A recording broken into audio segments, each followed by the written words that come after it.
नमस्कार तपाईहरुलाई स्वागत छ टेक्निकल दाजुको नयाँ भिडियोमा। आजको भिडियोमा हामी कुरा गर्ने छौं मोबाइल फोन ह्याङ हुने समस्याको बारेमा। मोबाइल फोन पुरानो छ, तपाईको मोबाइल फोन नयाँ भए पनि तपाईको मोबाइल फोन ह्याङ भइरहेको छ। तपाईको मोबाइल फोनमा तपाईले कुनै पनि काम गर्न खोज्नु भने एकदम स्लो हुन्छ, कुनै पनि काम राम्रोसँग चल्दैन, तपाईको मोबाइल फोन ढिलो चल्छ। तपाईले नयाँ किन्दाखेरि जस्तो मोबाइल फोन चल्दैन भने तपाईले भिडियो हेर्नुपर्ने हुन्छ।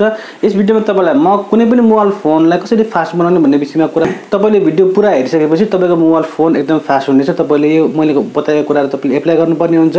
कहिले कस्तो हुन्छ भने हामीले कुनै पनि काम गर्छौं, मोबाइल फोन अन गर्दाखेरि ढिलो खुल्ने, मोबाइल फोनमा कुनै पनि कुरा हामीले ओपन गर्दाखेरि ढिलो खुल्ने, कुनै पनि एप ढिलो खुल्ने, कुनै पनि सेटिङ ढिलो खुल्ने, एकदम ढिलो हामीले चाहे अनुसारको काम नहुने त्यस्तो अवस्थामा तपाईको मोबाइल फोन विभिन्न कारणवश तपाईको मोबाइल फोन ह्याङ भएको हुन्छ। यस्तो अवस्थामा तपाईले आफ्नो मोबाइल फोनलाई एकदम फास्ट बनाउन सक्नुहुन्छ। त्यसको लागि तपाईले यो भिडियो पुरै हेर्नु होला। नम्बर 1 मा छ तपाईको इन्टरनेट स्टोरेज। तपाईको मोबाइल फोनमा 8GB, 16GB, 32GB, 64GB विभिन्न किसिमको स्पेसहरु हुन्छ। तपाईको मोबाइल फोन स्टोरेज कम भयो भने पनि तपाईको मोबाइल फोन ह्याङ हुन्छ। नम्बर 2 मा छ अर्को छ तपाईले मोबाइल फोनमा विभिन्न किसिमको एपहरु इन्स्टल गर्नुहुन्छ। कुनै एपहरु तपाईले एकपल्ट प्रयोग गर्नुहुन्छ, त्यो एपलाई फेरि तपाई वर्षौं प्रयोग गर्नुहुन्न, तर तपाईको मोबाइल फोनमा त्यो एप इन्स्टल भइरहेको हुन्छ। तपाईलाई कामै नलाग्ने एपहरु तपाईले मोबाइल फोनमा राख्नु भएको हुन्छ। जस्तो एपहरु धेरै भयो भने पनि तपाईको मोबाइल फोन ह्याङ हुन्छ। तपाईले त्यस्तो अनावश्यक एपहरुलाई चाहिँ हटाइदिनु पर्ने हुन्छ। जस्तो एपहरु तपाईले अनावश्यक एपहरु राख्नु भयो भने त्यो एपहरुले पनि तपाईको मोबाइल फोन धेरै ह्याङ गराइदिन्छ।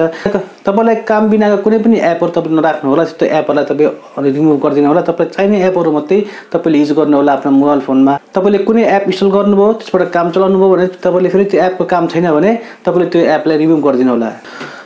अर्को कुरा के हुन्छ भने हाम्रो मोबाइल फोनमा हामीले धेरै भिडियोहरु खिचिरहेका हुन्छौं, धेरै फोटोहरु खिचिरहेका हुन्छौं, धेरै किसिमका फाइलहरु हामीले लगाएका हुन्छौं। तपाईको मोबाइल फोनमा पुरानो भिडियोहरु छ, पुरानो फोटोहरु छ भने त्यसलाई तपाईले कि अर्को मेमोरीमा सेभ गरेर राख्नुहोस्, कि अर्को पेन ड्राइभहरुमा तपाईले कम्प्युटरमा सेभ गरेर राख्नुहोस्, तपाईले गुगल ड्राइभहरुमा सेभ गर्न सक्नुहुन्छ।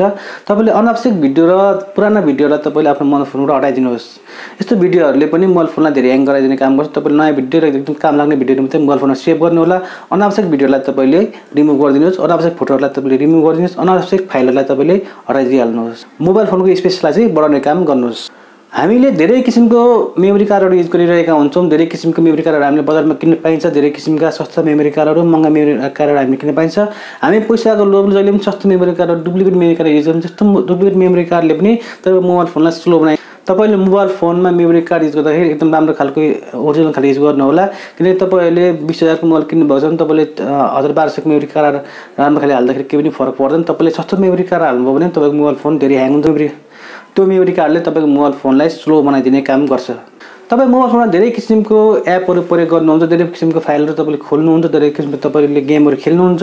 तपाईले त्यो गेमहरु खेलेर तपाईले त्यो गेमलाई अफ क्लोज नगरिकन तपाईले त्यसलाई ब्याकग्राउन्डमा चल्न छोड्दिनुहुन्छ। तपाईले यसलाई ब्याकग्राउन्डबाट रिमुभ गरिदिनुहोस्। तपाईले कुनै पनि एप खोल्नुभयो भने त्यसलाई टोटल्ली ब्याकग्राउन्डबाट पनि तपाईले हटाउने काम गर्नुहोस्। किनकि तपाईले त्यो फाइल ब्याकग्राउन्डमा रनिङ भइरहेको हो भने तपाईको प्रोसेसरलाई त्यही स्लो बनाउने काम गर्छ। तपाईको मोबाइल फोनको प्रोसेसरलाई स्लो बनाउने काम गर्छ, मोबाइल फोनको र्यामलाई स्लो बनाउने काम गर्छ। त्यस्तो अवस्थामा तपाईको मोबाइल फोन ह्याङ हुने म्याक्सिमम चान्स हुन्छ। तपाईले आफ्नो मोबाइल फोनको ब्याकग्राउन्डमा चलिरहेको एपहरुलाई चाहिँ चलिसकेपछि त्यसलाई कम्प्लिट चाहिँ क्लोज गरिदिनु होला। तपाईले यदि क्लोज गर्नु भएन भने ती एपहरुले पनि तपाईको मोबाइल फोनलाई चाहिँ ह्याङ गराउँछ। किनभने त्यो एपहरु पनि चलिरहेको हुन्छ। त्यसमा धेरै एपहरु चल्दाखेरि पनि तपाईको मोबाइल फोन ह्याङ हुने काम हुन्छ। विभिन्न किसिमको क्लिनर एपहरु तपाईले प्रयोग नगर्नु होला। यदि क्लिनर एपहरु तपाईले प्रयोग गर्नुभएको छ भने त्यो एपहरुलाई अहिले पनि रिमुभ गरिदिनु होला। किनकि पहिले त्यो क्लिनर एपहरुले काम गर्थ्यो भने अहिले एन्ड्रोइडकै सिस्टम राम्रो आइसकेको छ। एन्ड्रोइडले अटोमेटिक अनावश्यक फाइलहरुलाई रिमुभ गरिदिन्छ। तपाईले त्यो क्लिनर एपहरु तपाईले प्रयोग गर्नुभएको छ भने त्यसलाई रिमुभ गरिदिनुहोस्। किनभने क्लिनर एपहरुमा आउने एडहरु, क्लिनर एपमा आउने विज्ञापनहरुले तपाईको मोबाइल फोनलाई ह्याङ गराइदिने काम गर्छ। यस्तो अवस्थामा तपाईको मोबाइल फोनलाई त्यो एडहरुले धेरै स्लो बनाइदिन्छ। त्यसबाट तपाईलाई अनावश्यक फाइलहरु डाउनलोड हुने भयो तपाईको मोबाइल फोन चाहिँ ह्याङ हुन्छ।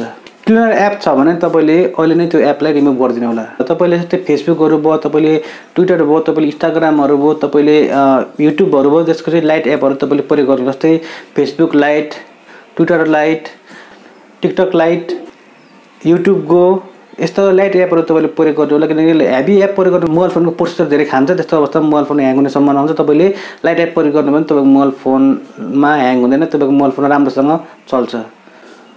अर्को छ तपाईँको मोबाइल फोनमा यदि एनिमेसन तपाईँले युज गर्नुभएको छ भने तपाईँले एनिमेसनलाई अफ गरिदिनु होला, किनकि एनिमेसनले पनि तपाईँको मोबाइल फोनलाई चाहिँ ह्याङ गराउने काम गर्छ। एनिमेसनहरू तपाईँले अफ गरिदिनु होला, किनकि मोबाइल फोन सिम्पल हुँदाखेरि नि तपाईँको मोबाइल फोनले राम्रो पर्फर्मेन्स दिन्छ। त्यस पछाडि तपाईँले मोबाइल फोनको एनिमेसनहरूलाई एकदम रिमुभ गरिदिनु होला। एनिमेसन छ भने तपाईँलाई आजदेखि डिसेबल गर्न सक्नुहुन्छ। लन्चरले पनि तपाईँको मोबाइल फोनलाई धेरै ह्याङ गराउने काम गर्छ, किनकि हेभी फाइलहरू हुन्छ, जस्तो फाइलहरूले पनि तपाईँको मोबाइल फोनलाई स्लो बनाउने काम गर्छ। लन्चर प्रयोग गर्दा पनि तपाईँले चाहिँ एकदम लाइट लन्चरहरू प्रयोग गर्नु होला, एकदम लो फाइल भएको लन्चरहरू प्रयोग गर्नु होला, किनकि हेभी फाइलहरूले तपाईँको मोबाइल फोनलाई ह्याङ गराउने काम गर्छ। अर्को नम्बरमा छ अपडेट मोबाइल फोन। यदि नयाँ अपडेट आएको छ तपाईँले गर्नु मन लाग्यो भने तपाईँले त्यसको बारेमा त सुरुमा तपाईँको मोबाइल फोनमा तपाईँले चेक गर्नु, किनकि त्यो हेभी अपडेट आएको छ र तपाईँको मोबाइल फोनको क्यापेबिलिटी भन्दा हाईको अपडेट छ भने तपाईँको मोबाइल फोनले सपोर्ट गर्दैन। त्यस्तो बेला तपाईँको मोबाइल फोन स्लो हुन्छ, किनकि जुन बेला मोबाइल फोन बनेको त्यो बेलामा त्यही किसिमको सफ्टवेयर तपाईँको मोबाइल फोनमा हालिएको हुन्छ भने तपाईँकोमा नयाँ अपडेट आउँदाखेरि एकदम हेभी फाइलहरू आयो भने तपाईँको मोबाइल फोनको प्रोसेसरले थाम्दैन। त्यस्तो अवस्थामा तपाईँको मोबाइल फोन ह्याङ हुने सम्भावना हुन्छ। अपडेट आएको छ भने एकदम ध्यानपूर्वक तपाईँले इन्स्टल गर्नु होला। जुन बाजे अपडेटलाई तपाईँले नइन्स्टल नगर्नु होला, किनकि तपाईँको मोबाइल फोनको क्यापेसिटी भन्दा हाई लेभलको अपडेट आयो भने तपाईँको मोबाइल फोनले थाम्दैन। त्यस्तो बेला तपाईँको मोबाइल फोन ह्याङ हुन्छ। तपाईँको मोबाइल फोन तपाईँले 6 महिनामा एकपल्ट हाल सेट गर्नुभयो भने तपाईँको मोबाइल फोन कहिले पनि ह्याङ हुँदैन, किनकि तपाईँले मोबाइल फोन हाल सेट गर्ने बित्तिकै तपाईँको मोबाइल फोनमा भएको अनावश्यक फाइलहरू आफै उठ्छ। त्यस्तो अवस्थामा तपाईँको मोबाइल फोन कहिले पनि ह्याङ हुँदैन। तपाईँले 6 महिनामा एकचोटि हाल सेट गर्न सक्नुहुन्छ। तपाईँले यी उपायहरू अप्नाउनु भयो भने तपाईँको मोबाइल फोन कहिले पनि ह्याङ हुँदैन। तपाईँले इजिली चाहिँ आफ्नो मोबाइल फोनलाई फास्ट बनाउन सक्नुहुन्छ। यो एकदम बेस्ट उपाय मैले भनेको कुरा तपाईँले अपनाएर ट्राई गर्नुहोस्, एप्लाई गर्नुहोस् र मेरो कमेन्ट बक्समा लेख्नु होला तपाईँको मोबाइल फोनमा काम गरेन भनेर। धन्यवाद छ तपाईँहरूले भिडियो हेरिदिनु भएकोमा। लाइक गर्न नबिर्सनु होला, सब्स्क्राइब गर्न नबिर्सनु होला। धन्यवाद। जय नेपाल।